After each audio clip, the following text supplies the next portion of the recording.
kaibigan, ito ay para sa kaalaman ng lahat, lalo na sa mga kabataan na katulad ko rin na hindi inabot ang pamumuno ng Pangulong Ferdinand Marcos, na kung saan ay pinaniwala tayo ng mga paninira sa kanya, katulad ng pagpapakalat ng mga maling impormasyon ng kasaysayan, kagaya ng mga libro sa paaralan, pagbabalita sa telebisyon, radyo at dyaryo. Kaya naman marami talagang na brainwash. Bakit ayaw nila kay Marcos? Dahil noon ang $1 ang katumbas ay 2 piso. Ang ibig sabihin ay mayaman ang Pilipinas noon. At tungkol naman sa pagdeklara ng martial law, ito ay dahil sa panggugulo ng mga rebelde at komunista na nagbibihis militar na ang layunin ay pabagsakin ang gobyerno. Ilan lang yan sa dahilan kung bakit ayaw nila kay Marcos. Ikaw kaibigan, naniniwala ka ba na si Ferdinand Marcos ang the best president in the Philippine history? Comment down below. Sa video na ito ay aalamin natin kung bakit ayaw nga nila kay former President Ferdinand Marcos. Kung kaya't umpisahan na natin. Ayaw nila kay Marcos dahil mayaman ang mga Marcos bago pa nila pasukin ang politika. Sila lang naman ang abogado ng royal family na Talyano. Ang mga Talyano, sila lang naman ang nagmamay-ari ng buong Pilipinas noong unang panahon. Ang pangalan pa dati ng bansa natin ay Maharlika. Alam nyo ba na ang binabayad kay Marcos ay tune-tunelada na mga ginto? Ayaw nila kay Marcos dahil bata pa lamang ito ay nakasuhan na ng murder. Estudyante pa lang siya noon ng abogasya. Alam nyo ba na hindi siya kumuha ng abogado para ipagtanggol ang kanyang sarili, at siya na mismo ang nagligtas sa kanyang sarili, at kinatigan naman ito ng korte. Ang sabi pa nga ng isa sa mga hukom na si Sergio Osmeña na malaki ang may aambag ng batang ito sa ating bansa. Ayaw pa rin nila kay Marcos dahil siya lang naman ang may pinakamataas na marka sa kasaysayan ng abogasya, dahil ang grado nito ay halos 100%. Kaya naman ito pinagdudahan at pinaretake ito sa kanya sa pamamagitan ng oral examination sa loob mismo ng korte, at nakakuha pa rin siya ng grado na 95% na pinakamataas pa rin sa kasaysayan ng abogasya.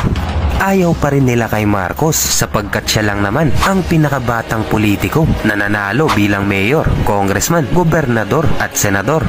Ayaw pa rin nila kay Marcos sapagkat noong siya ay presidente na, ang Pilipinas, tayo ang #1 na exporter ng bigas at asukal sa ibang bansa. Sa ngayon ay tayo na ang sinusuplayan ng Thailand.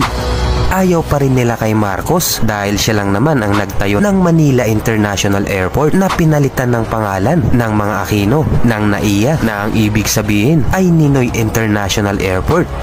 Ayaw pa rin nila kay Marcos dahil proyekto din ito ang LRT-1, Heart Center of the Philippines, Kidney Center, Nayong Pilipino, Bataan Nuclear Power Plant, Coconut Palace, PICC, Philippine Lung Center, Film Center, Golden Mosque for Muslim, SLEX and NLEX, ang pinakamahabang tulay sa Pilipinas, ang San Juanico Bridge, The Manila Planetarium, Kalawit sa Paripan, Palawan, MTRCB, NEDA, PGH, PDIC, Children's Hospital.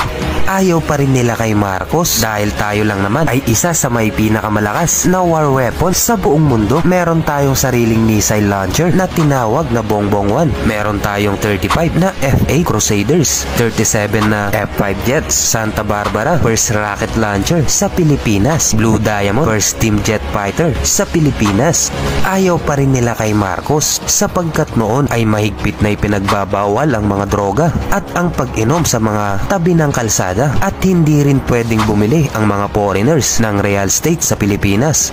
Ayaw pa rin nila kay Marcos sapagkat siya lang naman ang presidente na walang kodigo kapag ito ay may speech. Ayaw pa rin nila kay Marcos sa dami ng pinatayo nitong eskwelahan, mga national schools at universidad, 37 na national school at 47 na university.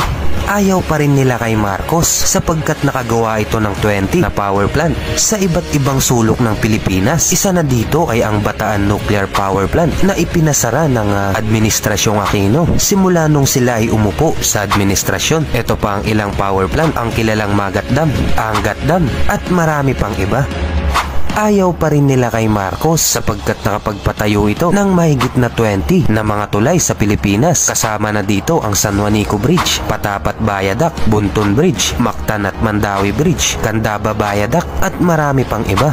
Ayaw talaga nila kay Marcos dahil ito ang mga naipasa niyang batas, ang POEA, the National Manpower and Youth Council na ngayon ay TESDA, SSS, GSIS, Pag-asa, Nawasa, Pag-ibig, Death Penalty, National Home Mortgage, PAGCOR at 13th Month Pay.